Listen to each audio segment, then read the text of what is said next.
and then we're going to go here to merge visible, and that's going to shoot out a copy here called merged. And now you're going to want to break down your object in a way. Let's go ahead and get rid of our lines here.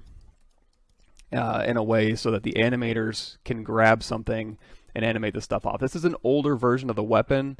How it works is not a revolving cylinder right here. This is actually modeled out in a slightly better way now, but this breaks. So this thing breaks down like a shotgun, where you kind of break it open and then put the rounds in it. So that's kind of what this does. This thing breaks down. So this thing rotates down, and then you just swap out this cartridge right here.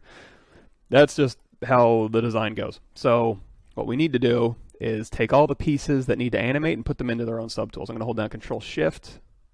I'm not going to do this for every piece because I've already got one set up, but I'm going to do Control Shift, grab those little pieces, do Control Shift A, and then go ahead and do a split hidden. And as I'm going through, I'm going to turn off the eyeball. I can just tap the nameplate if it's selected, turn that eyeball off. Turn the eyeball off for the body here, and that's going to hit the down arrow. I'm just going to repeat this process. One way you can do it, if you have your polygroup set up, is you can hold down Control Shift, and you can just isolate one of those things, invert that, isolate that. So now I've got this whole back revolver, that little spinny thing. I don't even know what it is. We can just take that piece there. We can go split hidden, and just split that off into its own subtool, and just keep repeating this process. If you want this button, and what I usually tend to do is just grab a little piece of it, here, do Control Shift A, and then do a split hidden. You can also invert that and do a split hidden. That's under your Subtool Split menu, and that'll go ahead and split it out.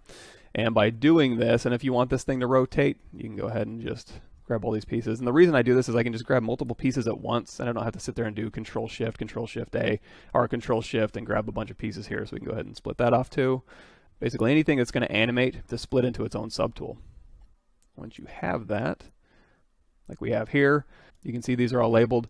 You're going to see I have a dummy mesh up here. It's called Gun Bake ZBrush. What I'll end up doing is I can just put a polymesh star in there and label it, because every time you go here to save as, it's going to want to save the name of the file as the first subtool. So if you just put a dummy node up here, that'll just inherit the name of this file, and then all the rest of these things will be named exactly how I want to. So as you can see, we've got the trigger, cylinder, barrel, button, etc.